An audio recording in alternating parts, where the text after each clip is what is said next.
I've noticed something really interesting lately. A lot of my new subscribers aren't beginners. You're what I call returners. You loved makeup years ago, life got busy, trends changed, faces changed, and now you are coming back to the world of makeup, and I love that. So today I want to share my 3 favorite tips for mature eyes. But here's the important part. These tips you can absolutely start doing now, even if you don't consider yourself in the mature category yet. Think of them as future-proofing your makeup. We're going to be talking about the arch technique, underlighting, but before we do any of that, we're going to be talking about prepping the lid properly, because none of these tips really work if you're fighting against your base. Look, I know eyeshadow primers have a reputation. They feel pointless, they feel heavy. I'm pretty sure 90% of you don't use them, and honestly, that's okay. But on the days that you do want to use one, especially for mature eyes, the type of primer that you use really matters, not so much the brand. For mature skin, I prefer using a cream primer, not a liquid, and here's why. Creams tend to give you more control, they create a soft, slightly bouncy texture, and they still add that grip to the eyeshadow without weighing down the lid.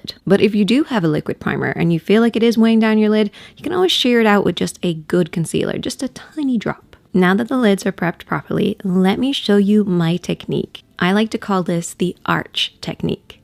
Now I call this the arch technique because it follows the arch of the brow as a guide. The brow arch is the highest point and it naturally gives you more of a lifted shape. If we mirror that and create an arch with our eyeshadow, we automatically create a frame that lifts the eyes as well. You want to use an eyeshadow similar to your contour, blush, or bronzer tones, kind of in that family. It should be at least 1 shade darker than your skin tone. Ideally, it should be matte, but satin does work. I just prefer matte. It gives structure without drawing too much attention to texture. And I'm using a tapered eyeshadow brush for this. The tip of the brush is going to hit that high point, and then we're going to be able to softly blend. Visually, we're going to mirror the arch of the brow.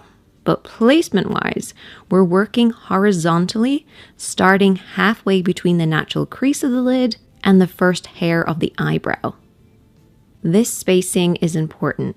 It keeps the structure lifted but still soft, and it stops the shadow from crowding the lid or creeping up too high. If you keep your eyes open while you're placing this, you'll be able to see exactly where you need this to be. What sets this apart is that I'm framing the eyes by mirroring the brow arch, not chasing the crease. A lot of makeup looks will be about the crease. This is about framing the eyes. Once you have this frame in place, you can apply whatever you like on the lid.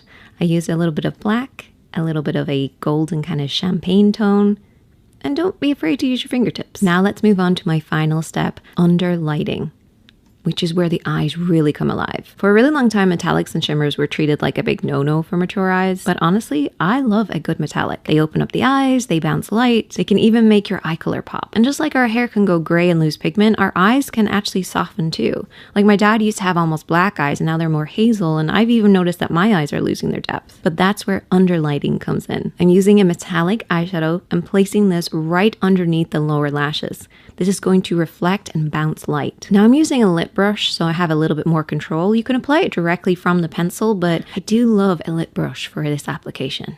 Keep it really close and tight right underneath the lashes.